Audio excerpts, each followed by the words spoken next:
Assalamualaikum warahmatullahi wabarakatuh, kawan-kawan pendata di seluruh Indonesia.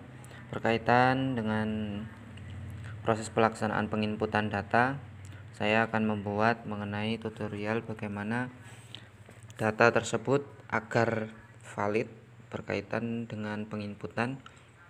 Ada beberapa hal yang menjadikan atau yang melatar belakangi data kita tidak valid, ya. Atau ada permasalahan kenapa tidak bisa login.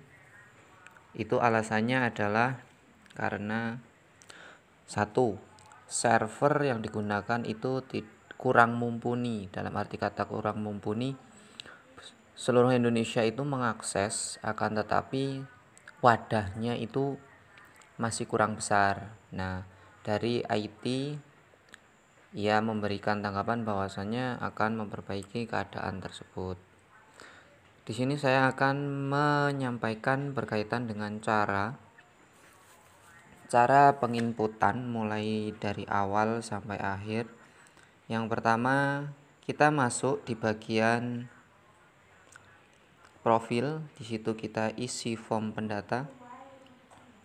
Kemudian kita masukkan dusun, kita masukkan RT-nya, kemudian kita masukkan nomor rumah 001 001.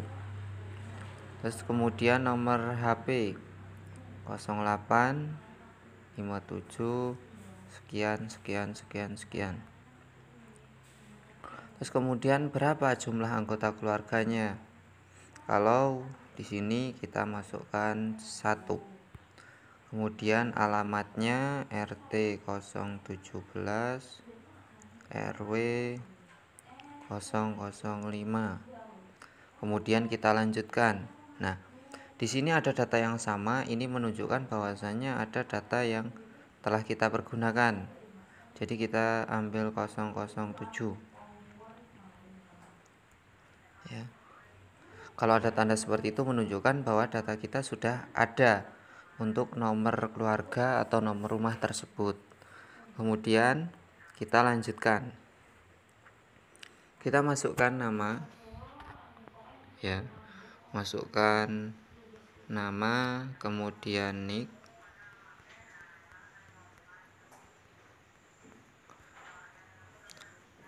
kemudian jenis kelamin, tanggalnya ini tidak bisa kita ketik, kita pilih tahunnya.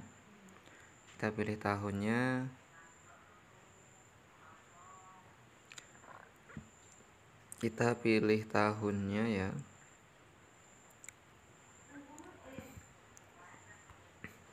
Kita pilih tahunnya, kemudian kalau dalam satu keluarga itu menunjukkan bahwasannya dia sudah cerai ya. Sudah cerai hidup. Kita buat untuk ini berarti kita pilih tidak, ini sebagai kepala keluarga. Kemudian kita pilih agamanya, kemudian kita pilih status pekerjaan. Di sini tidak ada bahasa buruh. Jadi kalau buruh itu masuknya ke pekerja lepas. Kemudian pendidikannya kita lihat apakah ia masih sekolah atau sudah tamat sekolah. Kita harus memperhatikan hal tersebut. Kalau sudah tamat SLTP berarti kita pilih tamat SLTP. Kemudian kepesertaannya dia apakah BPJS yang dari pemerintah yang gratis itu, apakah BPJS non PBI atau BPJS yang berbayar setiap bulannya, atau BPJS swasta atau tidak memiliki BPJS. Kemudian karena hanya dalam satu, jadi kolom di mana dia berada adalah di dalam rumah, karena otomatis ketika kita mendata berarti ada salah satu anggota keluarga yang ada di dalam rumah. Jadi ini tidak bisa kita klik karena anggotanya cuma satu. Kemudian kita lanjut.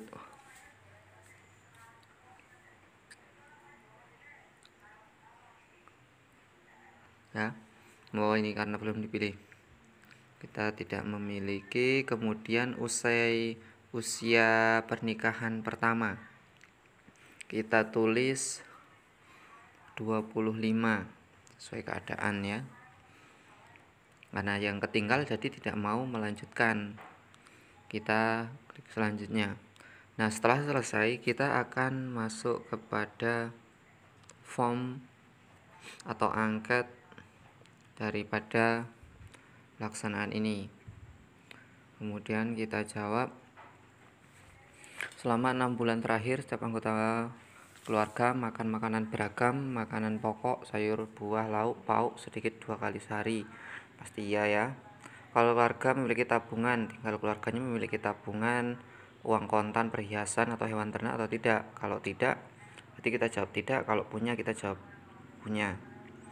Untuk yang selanjutnya, selama 1 bulan terakhir terdapat anggota keluarga yang sakit selama 4 hari berturut-turut. Ada enggak sakit 4 hari berturut-turut belum sembuh-sembuh? Kalau ada kita klik iya, kalau tidak kita klik tidak. Pertanyaan selanjutnya yaitu selama 6 bulan terakhir keluarga ikut serta dalam kegiatan sosial gotong royong di lingkungan RT, kita jawab iya. Kemudian yang selanjutnya, apakah keluarga mengikuti kegiatan ekonomi? Jika iya kita isi iya, jika tidak kita isi iya. Kemudian selanjutnya, jenis atap rumah terluas apa rumahnya? Apakah dari beton, apa dari genteng, apa dari asbes, atau dan lain sebagainya. Kalau genteng berarti kita isi genteng. Kemudian jenis dinding rumah terluar kita isi. Jika tembok kita isi tembok. Apa lantainya? Semen atau keramik. Kemudian mengenai listriknya berapa listriknya, kemudian sumber airnya dari sumber air sumur. Kemudian memiliki fasilitas tentang buang air besar. Apakah memiliki jamban yang bersafety tank? Jika iya kita jawab iya. Kita tanyakan mengenai luas rumah ya, luas rumahnya. Setelah itu ada berapa orang yang menetap di rumah tersebut? Tadi kan cuma 1 orang, berarti kita isi 1. Kemudian bahan bakarnya digunakan untuk memasak itu apa? Rata-rata sekarang banyak yang menggunakan gas. Kemudian status rumah yang dimiliki itu miliknya sendiri atau ngontrak atau numpang. Keluarga pernah memperoleh, mendengar, melihat pesan informasi tentang program kependudukan, keluarga berencana, dan pembangunan keluarga dari media, kita jawab ya. Kemudian dari mana informasinya? Bisa dari televisi, kemudian Facebook, kemudian ada poster, kemudian seminar. Apa keluarga pernah memperoleh, mendengar, melihat pesan informasi program kependudukan, keluarga berencana, dan pembangunan keluarga dari petugas? Kita jawab ya. Kemudian dari mana menerima informasi tersebut? Dari petugas, kemudian dari dokter, dari perawat, dari perangkat desa, bahkan kader ya. Nah, semuanya sudah terisi. Kemudian di sini selanjutnya kita perbaharui data. Setelah kita perbaharui data, kita refresh ya. Kita refresh ulang. Kemudian kita ke daftar keluarga. Di sini masih ada tanda refresh ya. Masih ada tanda refresh. Saat kita refresh, berdasarkan instruksi terakhir ya. Berdasarkan instruksi terakhir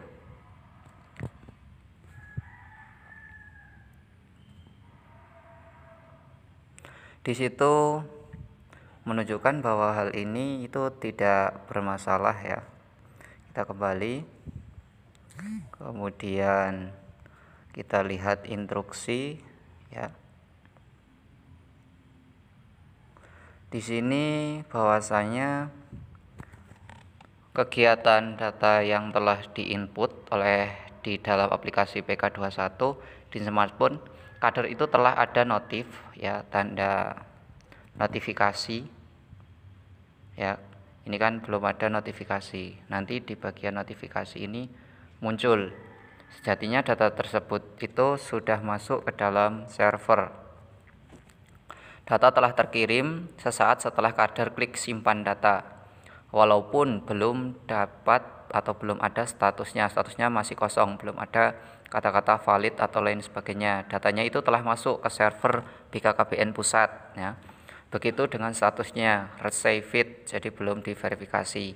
Kemudian yang kedua, saat mengirim data pastikan smartphone pada dalam posisi online. Jadi ini harus kita di tempat yang memungkinkan sinyalnya itu mudah sejatinya. Kalau sulit ya terkirimnya ya agak lumayan sulit. Kemudian proses validasi untuk mengeluarkan status valid, non valid, dan anomali itu membutuhkan proses. Jadi karena seluruh Indonesia itu yang mengakses, jadi kita perlu waktu ya, antrian di sistem agar database tidak error. Jadi kalau semuanya langsung diakses atau langsung diproses, maka datanya akan error.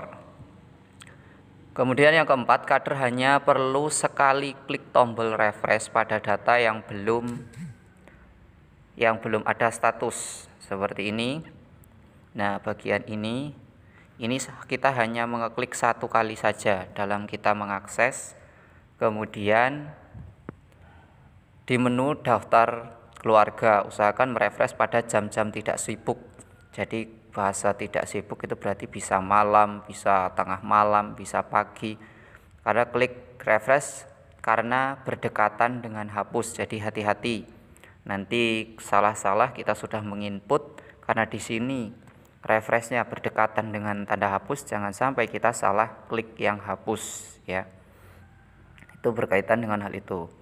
Kemudian, setelah dilanjutkan untuk mendata selanjutnya, dan pastikan klik simpan. Jadi jangan sampai telat kita menyimpan ya. Kalau kita tidak menyimpan, otomatis datanya tidak akan tersimpan ya. Nah, itu. Kemudian cara kita untuk mengecek, ini kan ada draft ya. Ini draft adalah data yang belum selesai. Data yang belum selesai kita masukkan, kita bisa simpan di bagian daftar draft. Di sini juga ada daftar keluarga. Daftar keluarga ini kita melihat data yang sudah selesai, kemudian nanti akan muncul notif seperti ini. Ini menunjukkan data sudah terkirim ke BKKN pusat, akan tetapi belum ada statusnya. Jadi masih diproses ya, masih diproses di sananya, berarti menunggu waktu ya.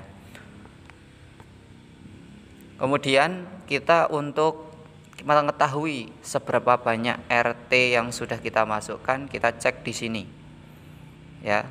Kita cek, jadi dari sekian banyak, nah kita lihat di sini, jadi belum ada data yang ditemukan, itu berarti kita belum input. Jadi total jumlah keluarganya itu yang ada, kita nanti akan muncul di sini. Kemudian jumlah keluarga yang didata itu juga akan muncul di sini.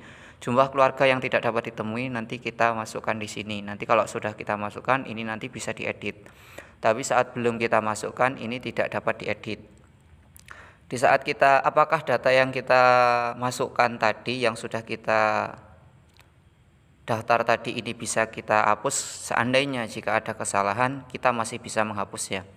Kita hapus data yang menurut kita itu salah ya, salah atau mungkin bisa kita perbaharui ya, kita perbaiki di sini.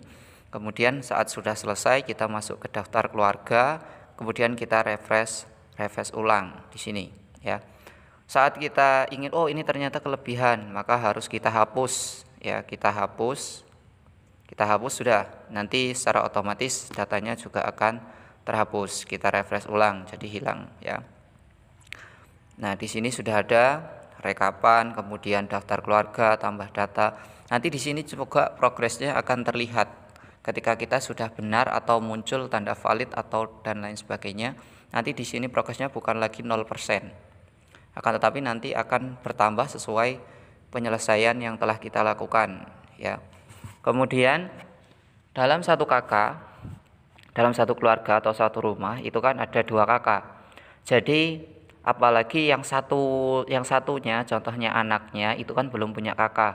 Jadi itu harus kita masukkan ke dalam kolom ini walaupun mereka itu belum memiliki kakak. Jadi harus kita masukkan karena ia juga tinggal di wilayah tersebut.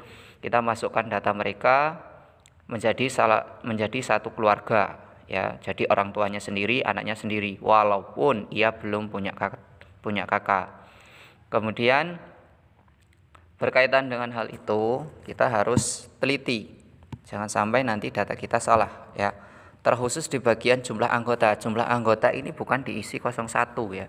Kalau 01 itu bukan urutan ya. Jadi kita masukkan 1 atau 2 atau 3 atau 4 keluarga yang ada di dalam keluarga tersebut. Nah, itu tata cara tentang penginputan sistem PK21. Mari bersama-sama kita sukseskan pelaksanaan pendataan keluarga tahun 2021. Sekian, mudah-mudahan bermanfaat. Assalamualaikum warahmatullahi wabarakatuh.